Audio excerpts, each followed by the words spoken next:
Good morning everyone. আর আজকে হচ্ছে Sunday, মানে হচ্ছে মাটন খাওয়ার দিন, কিন্তু মাটন আজকে হচ্ছে না, প্লেন খাবো আজকে। বলো। গুড মর্নিং এভরিওয়ান, আর সকলকে জানাই হ্যাপি ফ্রেন্ডশিপ ডে। তোমার জন্য হ্যাপি ফ্রেন্ডশিপ ডে। তোমার বন্ধুরা দেখলাম তোমার ট্যাগ করেছে, তোমার ছবি দিয়েছে, যাকে ও ভালো বন্ধু পেয়েছে। কিন্তু আমার জন্য হ্যাপি ফ্রেন্ডশিপ, আমার জন্য গ্রিডিটি ডে। পরিষ্কার কথা, আমার সব বন্ধুগুলো সব চেঞ্জ হয়ে যায়, কালার চেঞ্জ করে ওরা। আমি যদি মহাকাশে যাই ওরা মহাকাশে যাবে, আমি যদি রিক্সা চালাই ওরা রিক্সা চালাবে, আমি যদি এইটা খাই সেটা ওটা খাবে, আমি যদি বেড়াতে যাই সেটা করবে।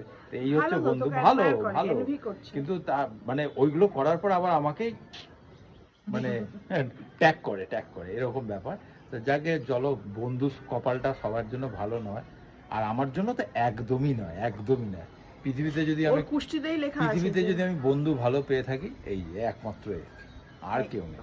হ্যাঁ, কিন্তু এও মাঝে মাঝে যা মানে বলে, হ্যাঁ তখন মনে হয় ছেড়ে দিস, তখন মনে হয় একাই থাকা ভালো। একাই হ্যাঁ, এসছি, একাই যাব, একাই যেতে হবে। তুই যেরকম কথাবার্তা আমাকে বলিস, সেই সব কথাবার্তা। কিন্তু কিন্তু এর বন্ধু কপালটা ভালো, তোমরা তো জানো। আর বিশেষ করে মানে একজন পার্টিকুলার, সবাই ভালো ওদের, কিন্তু একজন পার্টিকুলার তো মানে বেশি, মানে হয় না plus plus plus plus point, bonus point এরকম। আসলে মানুষটাকে তো ভালো হতে হবে, ও তো as a human being she is a good person, তো ওই জন্য